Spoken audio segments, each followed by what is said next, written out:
ওকে।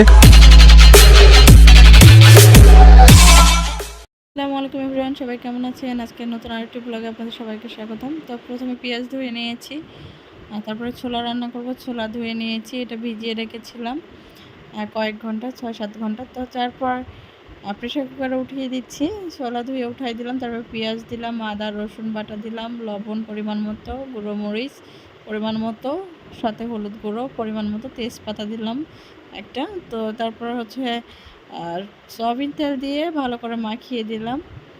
তো যাই হোক, এখন আমি পানি অ্যাড করলাম পরিমাণ মতো, করার পরে এখন ঢাকনাটা লাগিয়ে দিচ্ছি।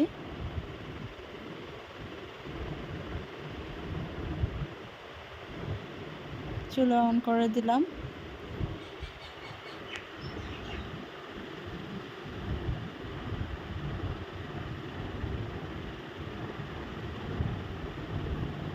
এরপর কয়েকটা সিটি দিয়ে নিয়েছি, যতটুকু মানে সিদ্ধ করার প্রয়োজন।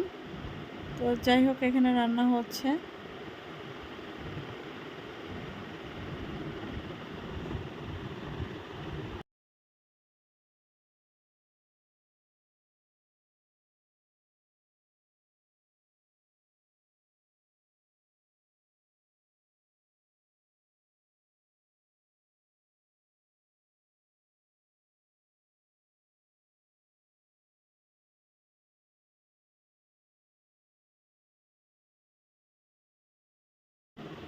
এই যে কুকারে অলরেডি সিটি দেওয়ার সময় হয়ে গেছে। তো এই যে সিটি দিচ্ছে।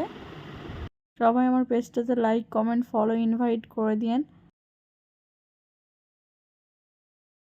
তো এইভাবে কয়েকবার সিটি দিয়ে নিলাম। নেওয়ার পর হচ্ছে এখন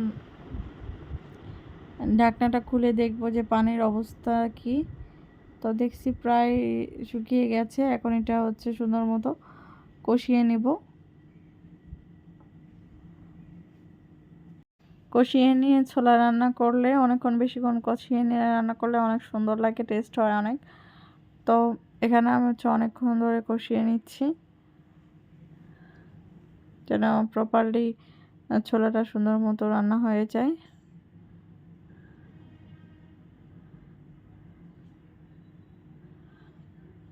অনেক গরম ছিল, দেন হচ্ছে গরমের যে ভাবটা আছে ওটা উঠে আসতেছিল। ক্যামেরা ক্যামেরা ঘোলা হয়ে গেছে অলরেডি। তো যাই হোক, আমার পেজটাতে অনেক অনেক সাপোর্ট করবেন। এভাবে কিছুক্ষণ পর পর কষিয়ে নিচ্ছি।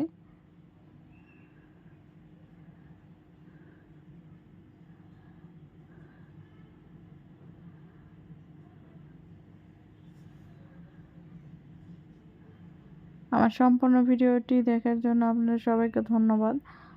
তো এইভাবে ব্লগটা শেষ করতেছি। আর সবাই আমার জন্য দোয়া করবেন। আল্লাহ হাফেজ।